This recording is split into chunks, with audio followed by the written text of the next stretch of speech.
अस्सलामुअलैकुम वरहमतुल्लाहि वबरकातुहू। Welcome back to the channel easy learn Urdu medium. आज के इस वीडियो में हम लोग एक बार फिर से 7वीं जमात मज़मून उर्दू बाल भारती सबक नंबर 16 हज़ारों साल लंबी रात, इस सबक के सवालात व जवाबात आज के इस वीडियो में हम लोग हल करने वाले हैं। अगर आपने अब तक हमारा टेलीग्राम ग्रुप ज्वाइन नहीं किया है तो ज्वाइन कीजिए। हमारे सेकंड फैक्ट चैनल को सब्सक्राइब कीजिए, लिंक डिस्क्रिप्शन में दी हुई है। शुरू करते हैं। एक जुमले में जवाब लिखिए। पहला सवाल,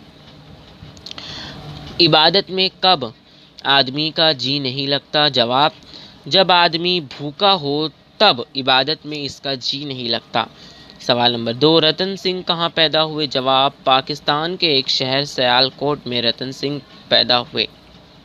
सवाल नंबर 3, कहानी सुनाने वाला कैसी बातें कर रहा था? जवाब, कहानी सुनाने वाला बिल्कुल ऊट पटांग बातें कर रहा था, इनमें कहीं कोई तसलसल नहीं था। सवाल नंबर 4, वो सब के सब रात काटने के लिए कहाँ लेटे थे? जवाब, वो सब के सब रात काटने के लिए एक दुकान के बरामदे में लेटे थे। सवाल नंबर 6, बूढ़े आदमी ने किसकी बात शुरू की? जवाब, बूढ़े आदमी ने किसी राजा की बात शुरू की। सवाल नंबर 8, बादशाह क्यों दुखी था? जवाब, बादशाह के कोई औलाद नहीं थी इसलिए वो दुखी था। सवाल नंबर 9, कारीगर का बनाया हुआ डंडा कैसा था? जवाब, कारीगर का बनाया हुआ डंडा ऐसा था कि इसके अंदर एक आदमी बैठ सकता था। वह डंडा आदमियों की तरह बोलता था, चलता था और खाता पीता था। सवाल नंबर 10, बात कहते कहते बूढ़ा क्यों रुका? जवाब, बूढ़े की बात जारी थी कि रिक्शों और तांगों का रेला शोर मचाता हुआ सड़क से गुजरने लगा, इसलिए बूढ़ा बात कहते कहते रुका।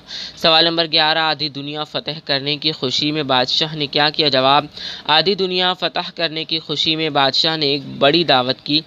सवाल नंबर 12, कहानी सुनने वालों को नींद क्यों नहीं आ रही थी? जवाब, कहानी सुनने वाले भूखे थे और खाली पेट नींद नहीं आती इसलिए उन्हें नींद नहीं आ रही थी। मुख्तसर जवाब लिखिए। पहला सवाल, बादशाह के 7 महल कैसे थे? जवाब, बादशाह के 7 महल कुछ इस तरह से थे। एक लकड़ी का, दूसरा ईंट गारे का, तीसरा संगमरमर का, चौथा तांबे का, पांचवा चांदी का, छठा जो है वो सोने का और सातवें में हीरे जवाहरात जुड़े हुए थे। सवाल नंबर 2, 7 फल वाले पेड़ तक पहुंचना बादशाह के लिए क्यों दुश्वार था? जवाब, बादशाह का उस पेड़ तक पहुंचना बहुत मुश्किल था क्योंकि रास्ते में 7 दरियां पड़ते थे और देवों से मुकाबला करना पड़ता था। पेड़ के गिर्द 7 सांपों का ज़बरदस्त पहरा था। यहाँ सहरा आ गया है, आप लोगों को पहरा लिखना है। पहरे अलिफ्रा, पहरा।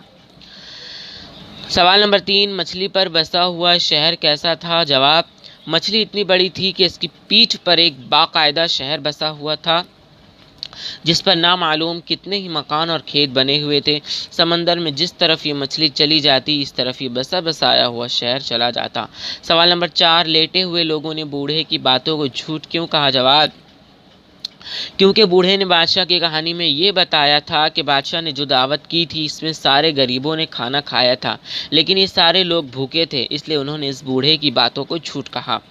अगला सवाल आपको दिया हुआ है कि कौसीन में दिए हुए लफ्ज़ों की मदद से खाली जगह पुर कीजिए।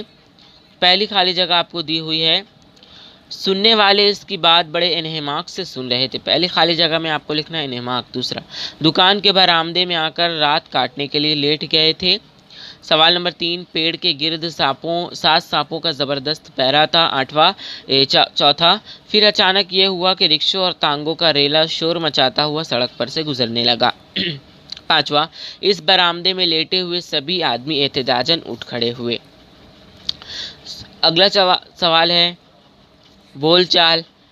दर्ज झेल जुमलों में ख़तकशीदा अल्फाज की जगह सबक से मुहावरों को तलाश करके लिखिए। देखिए, पहला सवाल आपको दिया गया है यहाँ पर, वो बरामदे में रात गुजारने के लिए लेट गए थे। जवाब में आपको क्या लिखना है? वो बरामदे में, देखिए जवाब लिखना है आप लोगों को, वो बरामदे में रात काटने के लिए लेट गए थे। दूसरा, बादशाह भी मजबूत इरादे का था। जवाब, बादशाह भी धुन का पक्का था। अगला सवाल आपको दिया हुआ है कि ज़ेल के जुमलों में बाज़ अल्फाज दो दो बार इस्तेमाल हुए हैं। जैसे देखिए यहाँ पर पहला रात धीरे धीरे सरक रही थी, है ना, धीरे धीरे दो बार आया है। दूसरे में आहिस्ता आहिस्ता आया है। तीसरे में खाते खाते।